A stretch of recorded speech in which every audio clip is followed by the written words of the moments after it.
Howdy everyone, I'm here today looking at a snake. Yes, we're looking at, I believe it's the pill skin, but now called the Serpent. Ever wanted to have a snake as a hero? Probably not. I did, and I downloaded this mod. And I think you should too. It's kind of fun. There are some issues with it. There is a blue string, that is new. I didn't notice this until I got into it. And the icon is kind of weird. He is stuck in this frozen frame until he gets into combat. So you'll start a mission and he'll just look like this. And then once you get into a battle, he will start like, he has animations and stuff. And he has sound.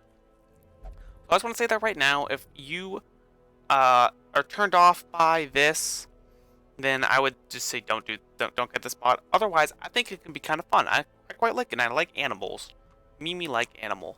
Mimi like snake. So, getting into the stats of the snake, we have 30 max HP, which is real bad, real bad. Lowest in base game is 35 with the Jester.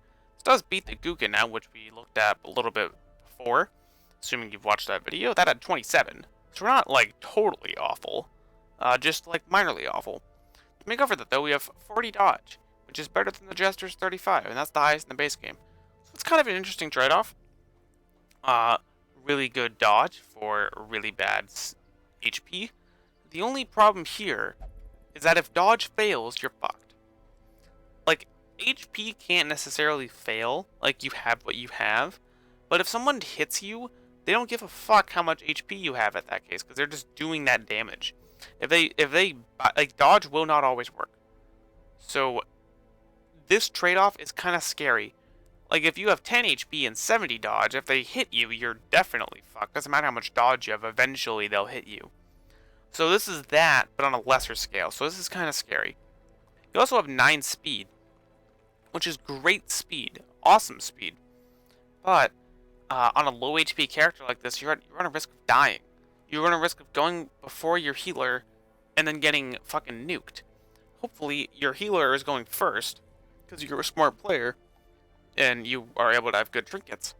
But just watch out with this. He's a character that is prone to being like crit strung and dying before you can do anything about it.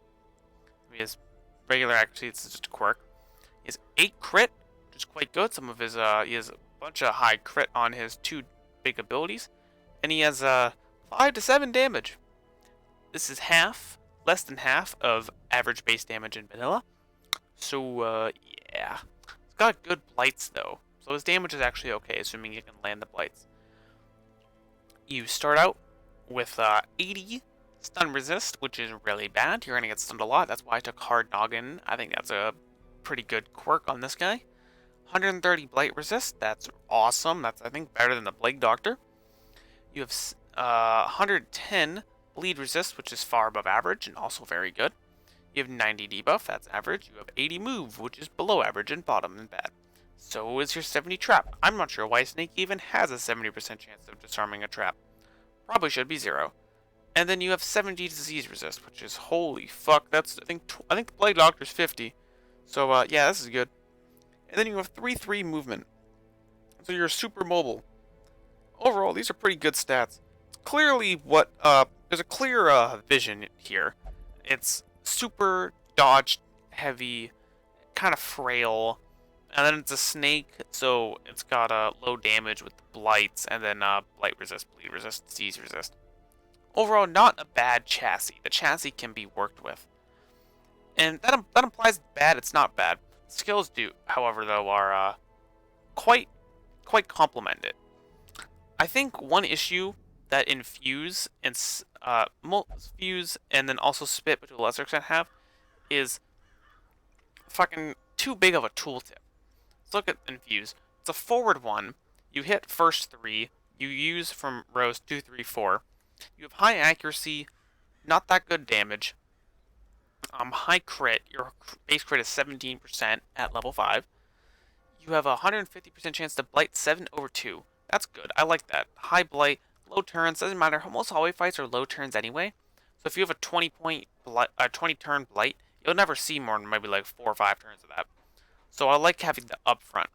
But this debuff, holy fuck, this debuff is like almost too much to read. You minus damage, minus dodge, minus speed, minus accuracy, minus blight. You wanted to ruin somebody. I think this might be a little too strong. It's almost definitely too strong.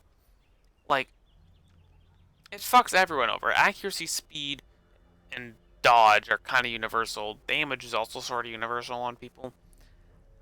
This is just like, ugh. It's just too much, I think. I just kind of like, okay, for me, this is my forward 1 in blight ability, and then everything else just kind of comes with it. And spit is my back 1 damage ability. This has base damage. Keep in mind that's 5 to 7 as opposed to like 2 to 3. It has a 6/3 blight, which I think is worse than your 7/2, but so be it. This is a minus dodge, minus prot thing. It still has that high crit, and still has that pretty good accuracy. It's all 4 rows, notably. And then you kind of have to have both of these, I think, because this eventually you'll be out of range where you can't use Infuse. And you'll also eventually be out of range where you can't use Spit if you use it repeatedly. But if you have good ranges on these. You can use them from three different rows. Hit all 4, you can hit all 3 here.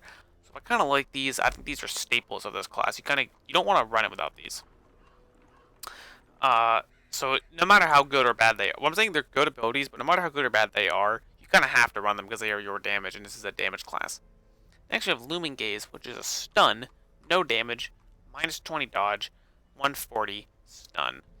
Decent stun, best in the base game is 150, as I've said before, so this is alright. Hit all 4 rows, that's great.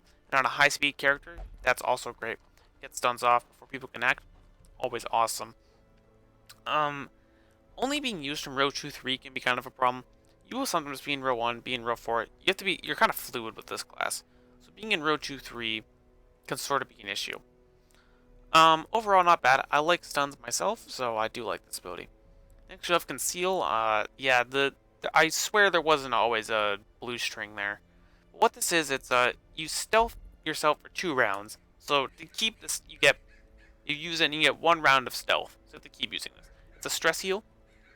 And you debuff yourself for minus 50 dodge and 9 speed. This debuff lasts as long as the stealth does. So the dodge debuff doesn't matter because you're not going to get hit. You get hit with AoEs.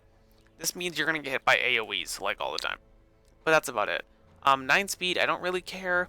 I feel like if I'm using this, I'm going to use it repeatedly to where like I want to stress heal myself and not die.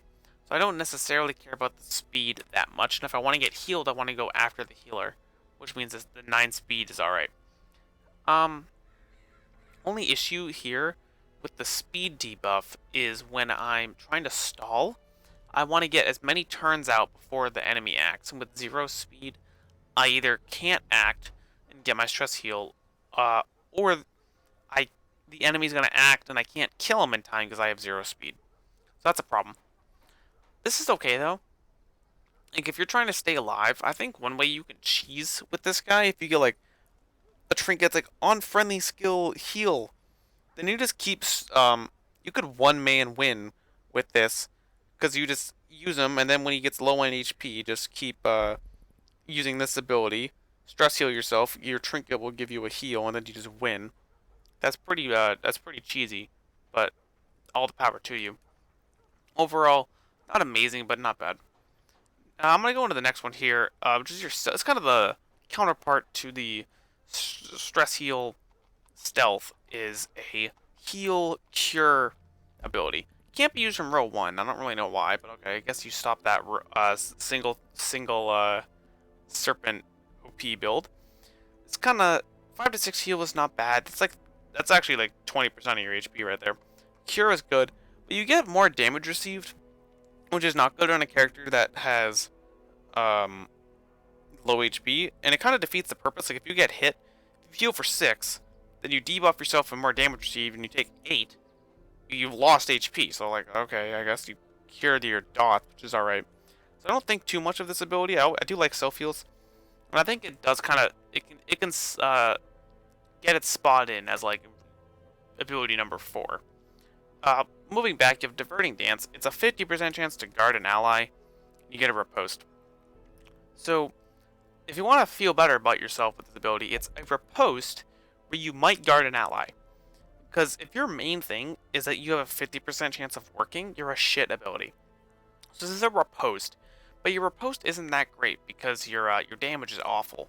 So I don't really care about this, and the guard isn't predictable enough to me. Like sometimes I don't want a guard, so I don't want it to work, and sometimes I do want a guard, so I do want it to work, and I can't get either of those things. So I don't really like this ability.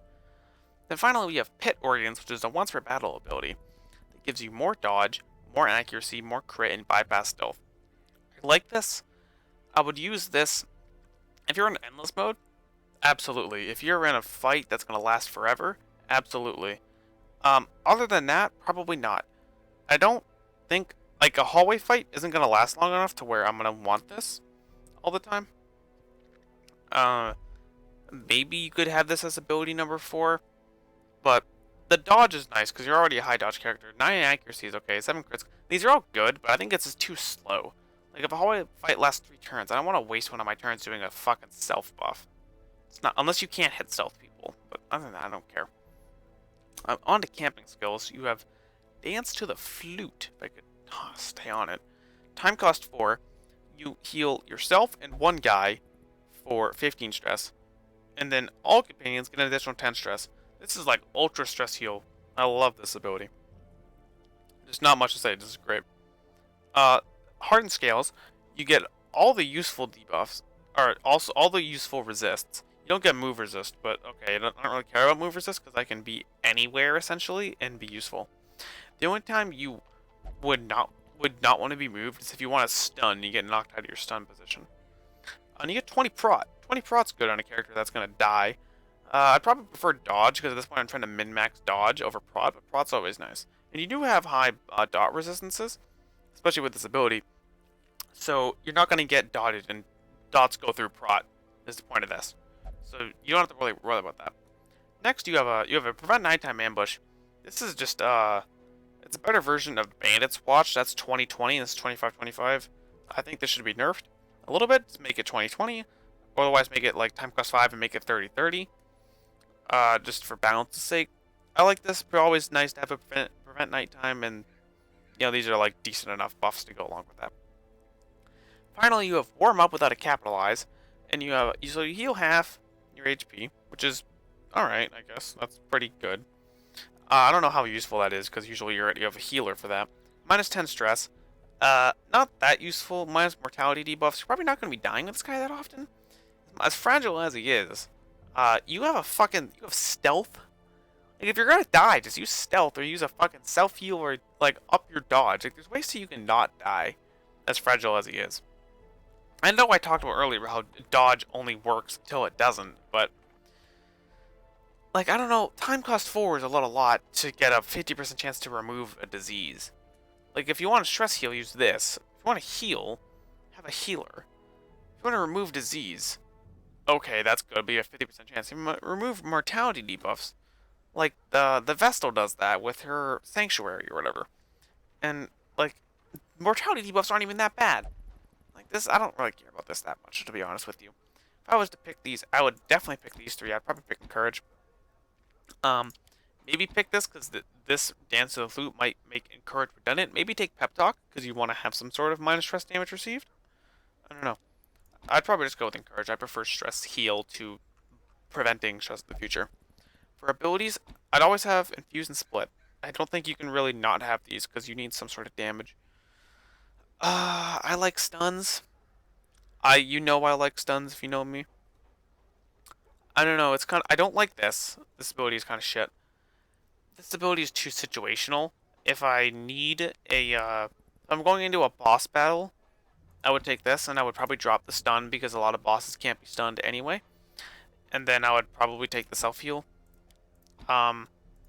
You could drop the stun and take both the stress heal and the regular heal. I don't know. I don't think you need the regular heal that much because I think you already have a healer. A cure is decent though, but you already have high resistances, so I don't know if a cure is necessary. And you could say that like if you already have a stress healer, you don't really need this, but this is really how you not die. Like if you need to save somebody, this is gonna help you more than a heal, a 5-point heal is, because you're just not gonna get hit, and everything at champion level is gonna heal more than or do more than 5 damage, so it doesn't matter. You're not gonna get bled and blighted because you have high resistances. So this is kind of what I would run, I think.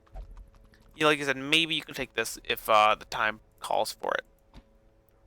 For trinketing, I think you don't really need speed. Probably want to go. All right, you probably want to go accuracy, speed. Don't go damage. Your damage is too shit. Go dodge. You need a dodge tank with this guy over anything else. Stun percentage could be okay. You don't. Light chance could be alright. What I like to run is the Outer Twins boss fight that comes from the Scarlet Ruins mod. They drop these. If I can find them. Here it is. Alright. So let's look at this. Set bonus. You get 15 accuracy, so your accuracy itemization is set. 15% armor piercing doesn't matter because your damage is all blights, and those that already goes through armor, and your damage is shit. So I don't know, your 5 to 7 becomes fucking like 3 to 5. I don't care. Minus 20 blight resist is bad because you have high blight resist anyway, and this makes you might want to use this over the stress heal. And then you on hit blight 2/3, 1/3. That's okay. And then on the other one, you get plus 20 blight chance, which is good because your main damage is blight. You get healing received while blighted, which doesn't really matter. Healing received with anti-venom. I overstock my stuff. That's cool. You transfer blight on hit and you lose max HP. Max HP is bad, but you're only losing 3, and I don't know if 3 would really make the difference. Like, I don't know. Like, if 2 enemies deal 33 damage in 2 hits, which is conceivable, that 3 wouldn't save you, because then they would do 30, and you'd still die anyway. I love how I conveniently set myself up to die either way with those numbers, but I don't know if 3 HP is really going to break the bank here. And you get more damage versus Blighted, which no one gives a fuck about. Crit versus Blighted, though, is good, because that makes your 7/2 last longer, makes your 6/3 last longer. So this is a perfect set. I have a 3rd slot, probably run some bullshit like probably run max HP, run dodge. But I think this is a really good set. If you don't run this, I would always run accuracy. I would probably run max HP or dodge. Preferably max HP, like I said. You could go dodge. If you want to really dodge tank with this guy, that could work. I don't think speed's really necessary. I don't think crit is super necessary because your damage is so shit that critting won't do much for you. Damage isn't necessary. You could go stun percentage. There's a couple of things to do. I don't think this guy comes with trinkets. So you kind of, I think this is the closest, this adder set's the closest thing you get to real trinketing, like class trinkets on him. Overall, I like this class. I'm not going to uninstall it anytime soon. I can see why some people maybe wouldn't like it, like with the blue string, or the maybe not so amazingly balanced fact that it's like a fucking like Google image of a snake. But I think you should try it out. It's fun. There's no reason to not try it and then get rid of it if you don't like it. That's kind of my philosophy with mods. I'll like try one, and if it sucks dick, I'll just get rid of it after. So I would say try this out. It's not the best thing in the world. It's not the most useful because you can't really use it in the Wield or the Warrens that much because your basic thing is Blight. But same with the Plague Doctor, eh? So I'd say try it out. Not too bad. The mod author does, this is kind of a thing he does where he has like other monstery mods. Like I believe he has other, like a cultist brawler and a cultist acolyte as well. I haven't tried those out. I'm more interested in snakes than cultists. But anyway, I'll see y'all around.